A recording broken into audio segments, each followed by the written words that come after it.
A new app has been developed for individuals who are looking to rent an apartment but want to bid on the apartments and make sure that there's some transparency in order to do it.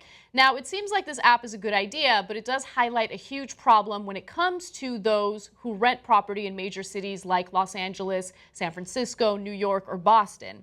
The rent is extremely high in these areas and the housing is limited. So behind the scenes, in the shadows, oftentimes people are in a bidding war for rental properties with the landlords. Now, this app is known as Rentberry, and according to Apartment List reports, the median rent for a two-bedroom apartment in San Francisco and New York hit $4,500 a month in April. That's more than 100% of the median monthly household income in the United States. That's crazy. It's insanely expensive. And so oftentimes what happens is a landlord will list something, and let's say, for the sake of simplicity, it's $1,000 a month. You know that in this particular market, there's overcrowding, it's really difficult to find an apartment. Like buying a house is too expensive, so you don't have that as an option. So you'll go to the landlord and be like, yo, I'll give you $1,100 a month, right? And then someone else might come in and say, I'll give you $1,200 a month. I'll pay you in cash, so on and so forth. Well, Rentberry, with Rentberry, renters can submit multiple bids, all visible to the prospective renters, and landlords are able to choose any tenant, not just the highest bidder. The site, free to use, also eschews pricey application fees in favor of a clean $25 charge once a rental agreement is signed. Credit checks and background checks are free. Now, when it comes to certain bidding wars involving rental properties, it turns out that usually people will end up paying 5% higher rental rate than they would have by renting offline. I'm shocked that it's only 5%. I'm shocked that it's only 5% as well, especially when you consider rent in places like San Francisco or Los Angeles. So also, apparently the San Francisco Tenants Union issued a statement about this and said, we believe online auctions may violate Federal Fair Housing Act, requiring you to accept the first qualified applicant who meets your rent requirement. This is to avoid discrimination. I don't see how it doesn't do that. Yeah, I mean, if you have information about the person, which is available on the website, and you can choose whichever one you want, it's literally not abiding by that. So understand what's happening in certain parts of the country, okay? You can't buy a home because a home is just so out of reach. If you want to look at, the amount where we are in the market when it comes to housing, we're pretty high up there. We're pretty much at the top of the market. And a lot of that does have to do with banks manipulating the housing market. What oftentimes happens is if there are a certain number of foreclosures, the banks will hold on to those foreclosures and then release them little by little by little. So there's bidding wars.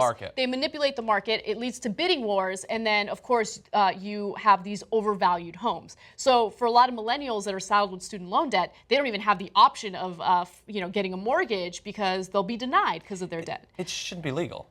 I know. I mean, what they're effectively doing, and I understand that there's more than one, so it's not literally a monopoly, but they're trying to create an effective monopoly over available housing sales in that area. Right. That's right. We need like Teddy Roosevelt or something. I know, it's well, break this up because the problem is that then it has ripples and it causes the rent to go up. Yep. And in an area where in LA, like even just the rent in a neighborhood being too high absolutely sucks, because living just a few miles away could mean that your commute goes up by 20, 30, 40 minutes sometimes. That's right. Like it's not the same as being like a few miles over in a rural area.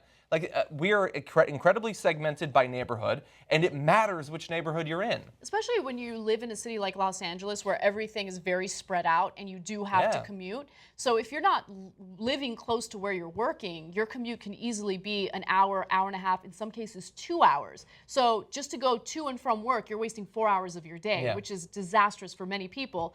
But the worst part about this is, there used to be a time where if you couldn't afford a home, you would just rent an apartment, and that would be your solution while you saved up what you could to move into a home one day. And now that is no longer a reality for a lot of the major cities. Yeah, and the way that they've set it up, I mean, obviously, like there's an incredible amount of psychology that goes into how you run auctions, and there are many different ways to run auctions. It's actually, if you have a little bit of time to spend on Wikipedia, it's incredibly interesting. But there's a lot of psychology that goes into it. And so it's no coincidence that you're able to see what other people are bidding. They're trying to create it, make it go up as much as possible. Because if you see that, oh, this apartment, like, I know when I went into an apartment that I wanted to rent, I looked at it and I was like, it's not bad. And then another couple walked in and I was like, this is mine, get out of my apartment. That's exactly right. So they're trying to create that virtually. And when you see that he goes above you by $50, then you're like, well, I guess I can go 75. And then another schmo comes in and goes 100. It's just, it's auctions are okay because what gets auctioned typically are luxuries that you don't need. But these are things that people literally need to not be on the streets in a lot of these areas. Yes. You can't have people fighting over bones like a pack of dogs. Yeah, and look, what's happening in LA, and I can just speak from experience, is people who live in rent-controlled areas are just refusing to leave now, right? And so you see very little turnover in certain units. I live in a rent-controlled area. I moved in 2012.